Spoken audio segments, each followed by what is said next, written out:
जय श्री राम। आज हम आपको गोस्वामी तुलसीदास जी के जीवन के ऊपर एक संक्षिप्त कहानी सुनाने जा रहे हैं। ऐसे गोस्वामी तुलसीदास जी को श्री रामचरितमानस लिखने की प्रेरणा हुई। ऐसे उन्होंने श्री रामचरितमानस महाकाव्य को लिखा। प्रयाग के पास चित्रकूट जिले में राजापुर नामक एक ग्राम है। वहाँ आत्माराम दुबे नामक एक प्रतिष्ठित सरयू पारीन ब्राह्मण रहते थे। उनकी धर्मपत्नी का नाम तुलसी था। श्रावण शुक्ला सप्तमी के दिन अभुक्त मूल नक्षत्र में इन्हीं भाग्यवान दंपति के यहाँ 12 महीने तक गर्भ में रहने के बाद गोस्वामी तुलसीदास जी का जन्म हुआ। जन्म लेते ही बालक तुलसीदास रोए नहीं, किंतु उनके मुख से श्री राम शब्द निकला। उनके मुख में 32 दांत मौजूद थे। उनका डील डोल 5 वर्ष के बालक का सा था। इस प्रकार के अद्भुत बालक को देखकर पिता अमंगल की शंका से भयभीत हो गए और उसके संबंध में कई प्रकार की कल्पनाएं करने लगे। माता हुलसी को यह देखकर बहुत चिंता हुई। उन्होंने बालक को अनिष्ट की आशंका से दशमी की रात को नवजात शिशु को अपनी दासी के साथ ससुराल भेज दिया। दूसरे दिन स्वयं इस असार संसार को छोड़कर चल बसी। दासी ने, जिसका नाम चुनिया था, बड़े प्रेम से बालक का पालन पोषण किया। जब तुलसीदास लगभग 5.5 साल के थे, उस दासी का भी देहांत हो गया। अब तो बालक बिल्कुल अनाथ हो गया और द्वार द्वार भटकने लगा। इस पर जगत जननी पार्वती को उस होनहार बालक पर दया आ गई।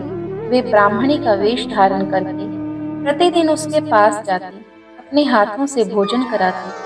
इधर भगवान शंकर की प्रेरणा से रामशैल पर रहने वाले श्री अनंतानंद जी के प्रिय शिष्य श्री नरहरियानंद जी ने इस बालक को ढूंढ निकाला और इसका नाम राम बोला रखा। उसे वे अयोध्या ले गए। माघ की शुक्ल पंचमी शुक्रवार को उसका यज्ञोपवीत संस्कार करवाया। बिना सिखाए ही बालक राम गायत्री मंत्र का उच्चारण करने लगा, जिसे देखकर सब लोग चकित हो गए। इसके बाद नरहरि स्वामी ने वैष्णवों के 5 संस्कार करके राम बोला को राम मंत्र की दीक्षा दी। अयोध्या में ही रहकर उन्हें विद्या अध्ययन कराने लगे। बालक राम बोला की बुद्धि बड़ी प्रखर थी। एक बार गुरु मुख से जो सुन लेते थे वही कंठस्थ हो जाता था। वहां से कुछ दिन बाद गुरु शिष्य दोनों शूकर क्षेत्र में पहुंचे। वहां श्री नरहरि जी ने तुलसीदास को रामचरित्र सुनाया। कुछ दिन बाद वे काशी चले गए। काशी में शेष सनातन जी के पास रहकर तुलसीदास जी ने 15 वर्ष तक वेद वेदांत का अध्ययन किया। इधर उनकी लोक वासना कुछ जागृत हो उठी। उन्हें अपने गुरु से आज्ञा लेकर वे अपनी जन्मभूमि को लौट आए। वहां आकर उन्होंने देखा उनका परिवार सब नष्ट हो चुका था। उन्होंने विधि पूर्वक अपने पिता का श्राद्ध आदि किया। वहीं रहकर लोगों को राम कथा सुनाने लगे। भारद्वाज गोत्र की एक सुंदरी कन्या के साथ उनका विवाह हुआ। वे सुख पूर्वक अपनी नव विवाहिता वधू के साथ रहने लगे। एक बार उनकी स्त्री भाई के साथ अपने मायके चली गई। पीछे पीछे तुलसीदास जी भी वहां पहुंचे। उनकी पत्नी ने इस पर उन्हें बहुत धिक्कारा और कहा, मेरे इस हाड़ मांस के शरीर से तुम्हें जितनी आसक्ति है, उससे आधी भी यदि भगवान में होती तो तुम्हारा बेड़ा पार हो गया होता। तुलसीदास जी को ये शब्द लग गए। वे एक क्षण भी वहां नहीं रुके, तुरंत वहां से चल दिए। वहां से चलकर तुलसीदास जी प्रयाग आ गए। वहां उन्होंने गृहस्थ वेश का परित्याग करके साधु वेश को ग्रहण किया। फिर तीर्थ करते हुए काशी पहुंचे। मान सरोवर के पास उन्होंने नागभूषुंडी जी के दर्शन किए। काशी में तुलसीदास जी राम कथा कहने लगे। वहां उन्हें एक दिन एक प्रेत मिला, जिसने उन्हें हनुमान जी का पता बताया। हनुमान जी से मिलकर तुलसीदास जी ने उनसे श्री रघुनाथ जी का दर्शन कराने की प्रार्थना की। हनुमान जी ने कहा, तुम्हें चित्रकूट में श्री रघुनाथ जी के दर्शन होंगे। इस पर तुलसीदास जी चित्रकूट की ओर चले गए। चित्रकूट पहुंचकर राम घाट पर उन्होंने अपना आसन जमाया।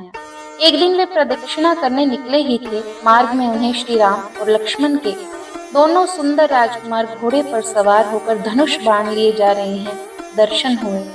तुलसीदास जी उन्हें देखकर मुग्ध हो गए, परंतु पहचान नहीं सके। पीछे से हनुमान जी ने आकर उन्हें सारा भेद बताया तो वे बड़ा पश्चाताप करने लगे। हनुमान जी ने उन्हें सांत्वना दी और कहा, प्रातःकाल तुम्हें फिर से दर्शन होंगे। मौनी अमावस्या बुधवार के दिन उनके सामने भगवान श्री राम पुनः प्रकट हुए। उन्होंने बालक रूप में तुलसीदास जी से कहा, बाबा हमें चंदन दो। हनुमान जी ने सोचा यदि वे इस बार भी धोखा न खा जाएं, इसलिए उन्होंने तोते का रूप धारण किया और कहा, चित्रकूट के घाट पर भई संतन की भीड़, तुलसीदास चंदन घिसे तिलक देत रघुबीर। तुलसीदास जी उस अद्भुत छवि को निहार कर शरीर की सुधि भूल गए। भगवान ने अपने हाथ से चंदन लेकर तुलसीदास जी के मस्तक पर लगाया और अंतर ध्यान हो गए। हनुमान जी की आज्ञा से तुलसीदास जी अयोध्या की ओर चल पड़े। उन दिनों प्रयाग में माघ मेला था। वहाँ कुछ दिन ठहरे। पर्व के 6 दिन बाद एक वट वृक्ष के नीचे उन्हें भरद्वाज और याज्ञवल्क्य मुनि के दर्शन हुए। वहाँ उसी समय वही कथा हो रही थी जो उन्होंने शुकर क्षेत्र में अपने गुरु से सुनी थी। वहां से ये काशी आ गए और प्रहलाद घाट पर एक ब्राह्मण के घर निवास किया। वहां उनके अंदर कवित्व शक्ति का स्फुरन हुआ। वे संस्कृत में पद्म रचना करने लगे, परंतु जितने दिन में वे पद्म रचते, रात्रि में वे सब लुप्त हो जाते। यह घटना रोज घटने लगी। 8वें दिन तुलसीदास जी को स्वप्न हुआ। भगवान शंकर ने उन्हें आदेश दिया, तुम संस्कृत में नहीं अपनी भाषा में काव्य की रचना करो। तुलसीदास जी नींद से जाग गए, उठकर बैठ गए तो उस समय भगवान शिव और पार्वती उनके सामने प्रकट हुए।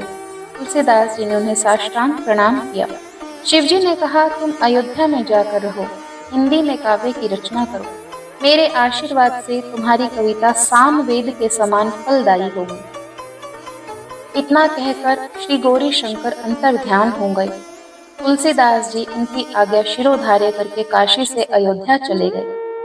रामनवमी के दिन प्राय वैसा ही योग था जैसा त्रेता युग में राम जन्म के समय था। उस दिन प्रातःकाल श्री तुलसीदास जी ने श्री रामचरित्र मानस की रचना प्रारंभ कर दी। 2 वर्ष 7 महीने और 26 दिनों में ग्रंथ की समाप्ति हुई। मार्गशीर्ष शुक्ल पक्ष में राम विवाह के दिन 7 कांड पूरे हो गए। इसके बाद भगवान की आज्ञा से तुलसीदास जी काशी की ओर आ गए। वहां उन्होंने भगवान विश्वनाथ और माता अन्नपूर्णा को श्री रामचरित्र मानस सुनाया। रात को पुस्तक श्री विश्वनाथ जी के मंदिर में रख दी गई। सवेरे जब पट खोला गया तो उस पर लिखा हुआ पाया गया, सत्यम शिवम सुंदरम, और नीचे भगवान शंकर की सही की। उस समय उपस्थित वहां लोगों ने सत्यम शिवम सुंदरम की आवाज अपने कानों से सुनी। इधर पंडितों ने जब यह बात सुनी तो उनके मन में ईर्ष्या होने लगी। वे दल बनाकर तुलसीदास जी की निंदा करने लगे, उस पुस्तक को भी नष्ट करने का प्रयास करने लगे। उन्होंने पुस्तक चुराने के लिए 2 चोरों को भेजा। चोरों ने जाकर देखा कि तुलसीदास जी की कुटिया के पास 2 वीर धनुष बाण लिए पहरा दे रहे हैं और अत्यंत सुंदर श्याम और गौरवर्ण के शरीरों को देखकर, उन वीरों को देखकर उनके दर्शनों से चोरों की बुद्धि शुद्ध हो गई और उन्होंने चोरी करना छोड़ दिया और भजन में लग गए। तुलसीदास जी ने अपने लिए भगवान को कष्ट हुआ जानकर कुटी का सारा सामान लुटा दिया।